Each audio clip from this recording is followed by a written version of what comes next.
Hello everyone, welcome to life skill education.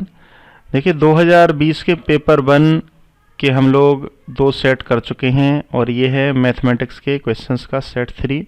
Total 30 questions आते हैं, तो इसके साथ साथ 2020 में आए हुए मैथमेटिक्स के सभी क्वेश्चंस कवर हो जाएंगे। पहला क्वेश्चन देखते हैं, क्वेश्चन नंबर 111।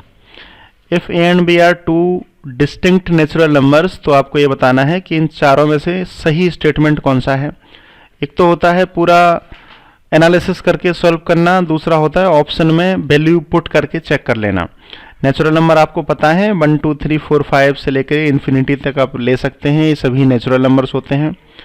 मैंने सपोज किया ए की वैल्यू 1, बी की वैल्यू 3, ऑप्शन में मैंने पुट करके देखा। सी ऑप्शन देखिए, ए को अगर मैं 1 रखूँ, बी को रखूँ 3, तो लेफ्ट हैंड साइड में हमारी वैल्यू आ जाती है 2।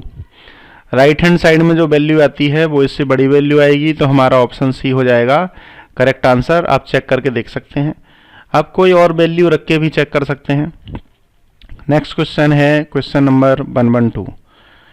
ये बड़ा ही मज़ेदार सवाल है। इसमें पूछा गया है कि एक महीने में ऐसे 3 संडे हैं जिनकी डेट इवन नंबर है। मतलब कि हो सकता है कि कोई संडे 12 तारीख को रहा हो या 14 तारीख को रहा हो, तो एक महीने में 3 संडे चाहिए हमें इवन नंबर वाली डेट के। अब यहाँ समझने वाली बात यह है कि मान लो कि एक संडे था 4 तारीख को, अगला संडे आएगा 11 तारीख को, क्योंकि नेक्स्ट डे जो सेम आता है वो उसमें 7 ऐड करने के बाद आएगा। तो मैंने 4 में 7 ऐड किया तो 11 तारीख को मेरा अगले संडे आ गया। अब आप यहाँ पर ये देखेंगे कि 11 जो है, 11 मतलब 11 ऑड नंबर है। तो अगर पहला संडे इवन होगा तो दूसरा संडे ऑड होगा, फिर से इवन होगा, फिर से ऑड होगा। इतना आप समझ चुके होंगे। अब मान लो कि एक मंथ में हमें 3 इवन संडे लाना है, तो ऐसा सिर्फ और सिर्फ तब पॉसिबल है जब उस महीने में 5 संडे हों।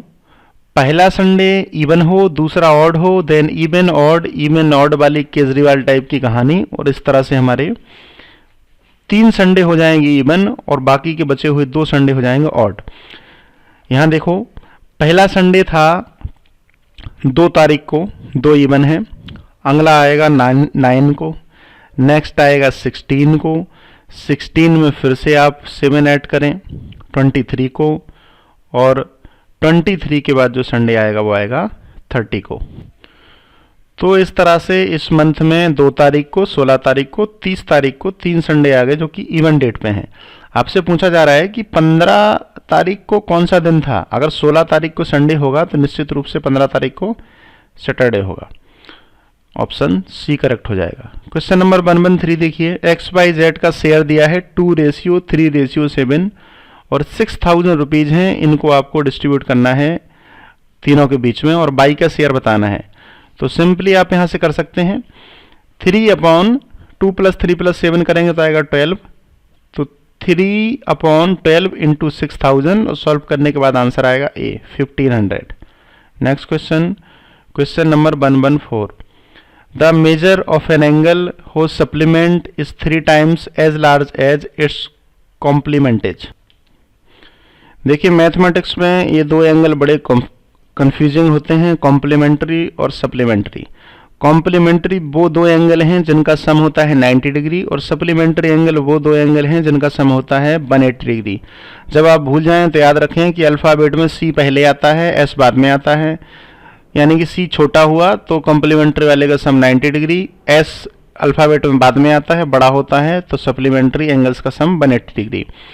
क्वेश्चन के हिसाब से अगर हम सॉल्व करें, मान लो कि हमारा एंगल है थीटा, तो दूसरा एंगल इसका सब कॉम्प्लीमेंट्री एंगल मैंने अल्फा ले लिया, तो थीटा प्लस अल्फा की वैल्यू हो गई 90 डिग्री। अब ये कह रहा है कि इसका जो सप्लीमेंट्री एंगल है वो 3 times है कॉम्प्लीमेंट्री एंगल के, यानी कि थीटा प्लस इसका सप्लीमेंट्री एंगल कॉम्प्लीमेंट्री की 3 टाइम होने का मतलब है थीटा प्लस 3 अल्फा की वैल्यू 180 डिग्री है। मैं आपको बता चुका हूँ। अभी 1-2 दिन मेरे पास राइटिंग पैड नहीं रहेगा, तो आप लोगों को ऐसे ही काम चलाना पड़ेगा। इसके बाद मैं स्क्रीन पर सॉल्व करके बताऊंगा। इन 2 इक्वेशन को आप सॉल्व करेंगे तो आपका आंसर आएगा, थीटा की भी वैल्यू 45 आएगी और अल्फा की भी वैल्यू 45 डिग्री आएगी, यानी कि हमारा आंसर हो गया ऑप्शन बी। क्वेश्चन नंबर 115 है, ये यूटेट में आया जरूर है, ये 6वीं क्लास का क्वेश्चन है। The perimeter of 2 squares are 24 centimetre and 32 centimetre. हमारे पास 2 स्क्वायर हैं, उनकी पेरीमीटर दी है। 24 सेंटीमीटर पेरीमीटर होने का मतलब पहले वाले की साइड होगी 6 सेंटीमीटर और दूसरे वाले की साइड होगी 8 सेंटीमीटर। आगे बढ़ते हैं। The perimeter of a third square, एक तीसरा स्क्वायर है, उसकी पेरीमीटर जो है that is equal in area to the sum of the areas of these square. देखो, जो हमारे पास 2 स्क्वायर थे, पहले स्क्वायर की साइड 6 सेंटीमीटर हो गई, दूसरे स्क्वायर की साइड हो गई 8 सेंटीमीटर। तो इनके एरिया का जो सम है वो थर्ड स्क्वायर की पेरीमीटर के बराबर है। तो ये पूछना चाह रहे हैं,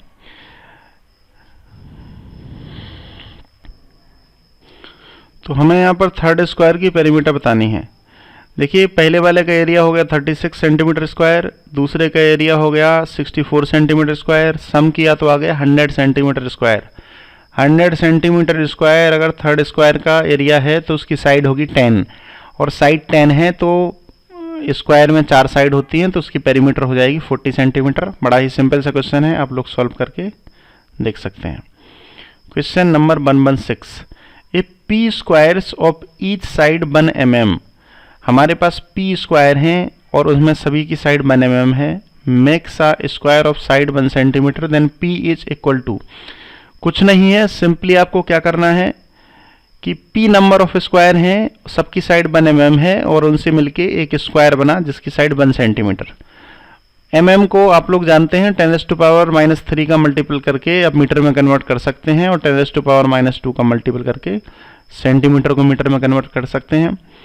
तो p इंटू 1 इंटू 10⁻³ इंटू 10⁻³। अब मैंने मल्टीप्लाई 2 बार क्यों किया, क्योंकि देखो यहाँ पर एरिया इक्वल करते हैं, यहाँ पर जो 1 mm दिया हुआ है वो साइड है, तो एरिया इक्वल करने का मतलब आपको पहले साइड से एरिया निकालना पड़ेगा 1 इंटू 1, और दोनों को मीटर में कन्वर्ट करना पड़ेगा। ऐसे ही सेकंड वाले का एरिया निकालना पड़ेगा जो फाइनली बना है 1 सेंटीमीटर इंटू 1 सेंटीमीटर, यानी कि 10⁻² इंटू 10⁻², और फिर आप सॉल्व करेंगे तो क्वेश्चन नंबर 116 का आंसर आएगा 100, जो कि दिया है ऑप्शन बी में। हम चलते हैं नेक्स्ट क्वेश्चन पे। The name of the solid in figure is, देखो इस फिगर को गौर से देखिए, गौर से देखने पे आपको इस फिगर में नजर आता है एक ट्रायंगुलर प्रिज्म।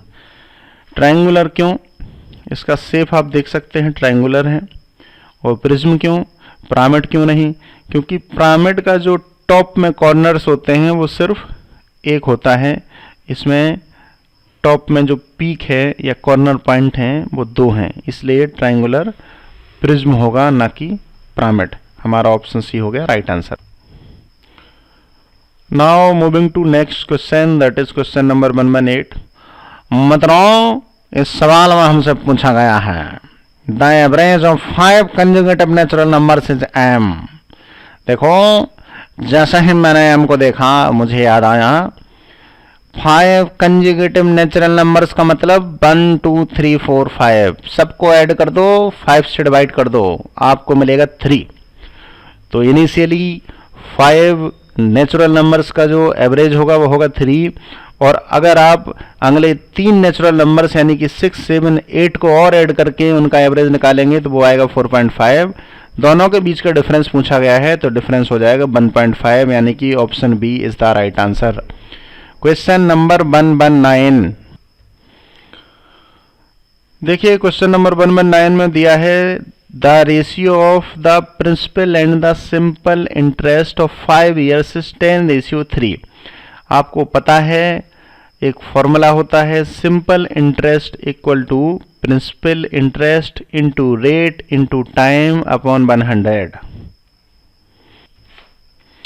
आप यहाँ पर P यानी कि प्रिंसिपल इंटरेस्ट है और सिंपल इंटरेस्ट का रेशियो दिया हुआ है तो उसको 10:3 रख सकते हैं, टाइम 5 year दिया हुआ है। फॉर्मूले में वैल्यू पुट करके आपको सिंपली सॉल्व करना है, आपका आंसर आएगा 6%। Question number 120, if a man reduces his speed to 2/3, देखो जब लिखा रहे कि बाय 2/3, इसका मतलब है 2/3 कम की गई। सपोज करो कि मेरा वेट था 100 kg और मैं कहूँ आई have reduced my weight by 10 kg, तो मतलब मैंने 10 kg कम किया है, यानी कि 90 kg बच गया। अगर मैं दूसरा स्टेटमेंट दूं I have reduced my weight to 50 kg, हालांकि 100 से 50 लाने के लिए मुझे भूखा रहना पड़ेगा साल भर, लेकिन आप स्टेटमेंट समझ चुके होंगे कि जब 2 लिखा रहे तो यानी कि उतना हो गया। स्पीड टू 2/3, अच्छा 2/3 किसका? जो पहले स्पीड रही होगी उसका 2/3। He takes 1 hour more in walking a certain distance. अब क्या होता है, जब वो अपनी स्पीड रिड्यूस कर लेता है तो जितना टाइम उसको पहले लगता था उससे 1 घंटा कम टाइम लगेगा। तो वो ये पूछ रहा है कि the time to cover the distance with his normal speed. ये आपसे जानना चाह रहा है कि जब उसकी स्पीड नॉर्मल थी, नॉर्मल का मतलब जब रिड्यूस नहीं की थी तब की स्पीड, तो टाइम कितना लगता था।